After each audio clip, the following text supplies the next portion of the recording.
Անկելի գործընկերներ, բարեկալուստ Հայաստան, հուսով եմ, որ այս 12-րդ նիստը և Euronest-ի խվեի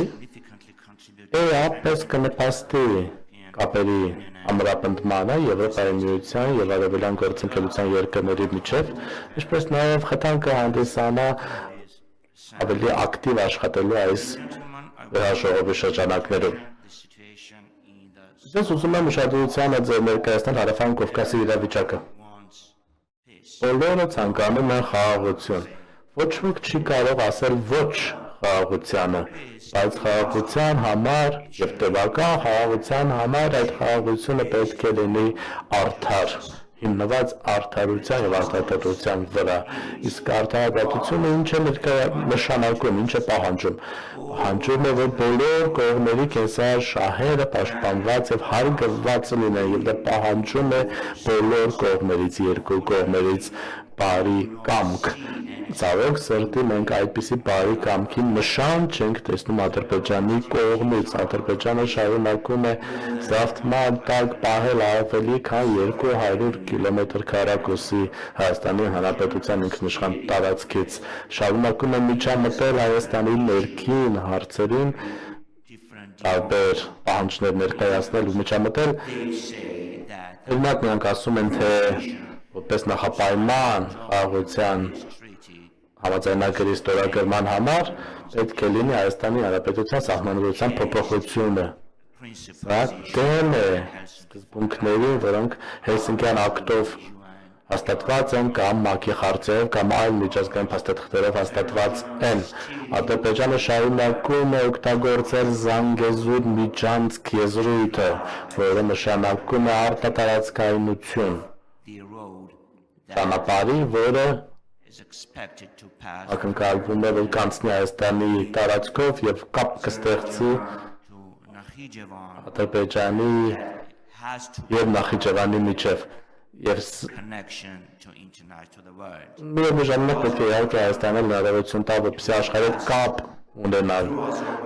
Ադրբեջանի միջոցով արևմուտք, արևելք, հյուսիս։ Բացի այդ, եկեք չանտեսենք ճակատագիրը Լեռնային Ղարաբաղի ժողովրդի, եկեք աչք չփակենք էթնիկ շտումների վրա, ցեղասպանության վրա, որը գործել է Ադրբեջանը Լեռնային Ղարաբաղի ժողովրդի դեմ։ Չկա գեթ մեկ հայ այսօր Լեռնային Ղարաբաղում։ Մարդիկ, ովքեր այնտեղ հազարամյակներ են ապրել, տիպողաբար տեղահանվել են։ Արդյոք քաղաքակիրթ աշխարհը Եվրոպան պատրաստվում է աչք փակել սրա վրա։ Արդյոք մենք հանդուրժելու ենք երկակի ստանդարտները, թե պահանջենք, որպեսզի Ադրբեջանը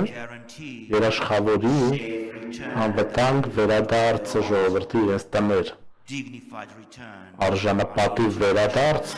միջազգային մեխանիզմներով և երաշխավորի այս մարդկանց անվտանգությունը։ Մի քանի տասնյակ հայեր իհարկե հիմա բանտում են և դատական գործերով Ադրբեջանում բանտում են։ Այս վերահաշվողը պետք է ձայն բարձրացնի, պահանջի առանց նախապայմանների այս բանտարկյալների ազատ արձակումը, որովհետև երբ որ ասում ենք հասցեագրել խնդիրը, Ադրբեջանը կասի ամեն ինչ օրենքով ենք անում ըստ Ադրբեջանի օրենսդրության, և փակեք ձեր աչքերը, որ այդ մարդիկ, ինչպես նաև Կարմիր խաչի միջազգային կոմիտեին իրենց երկրից դուրս են հանել, և 23 հոգի և տասնյակ մարդիկ դատարաններում և բանտերում հիմա կապ չունեն աշխարհի, արտաքին աշխարհի հետ, աշխարհը չգիտի, թե նրանց հետ ինչ է կատարվում, կարող եք տեսնել կադրեր, ինչպես են այդ մարդկանց դեմքից երևում հենց տառապանքը, այս ժողովը առանց վարարելու պետք է պահանջի անհապաղ ազատ արձակում այդ անձանց, պահանջի Ադրբեջանից դադարեցնել հայկական մշակութային ժառանգության ավերումը, ինչպես նաև մշակութային հուշարձանի ավերումը, հետևաբար ես փոփոխություն եմ առաջարկում, որ ուղարկենք ուղերձ այս վեհաժողովից Ադրբեջանին, որ այս վեհաժողովը չի հանդուրժելու այսպիսի անմարդկային գործողություններ Ադրբեջանի ֆաշիստ ռեժիմի կողմից։ Շնորհակալություն Տիկնակ եւ պարոն Նայք։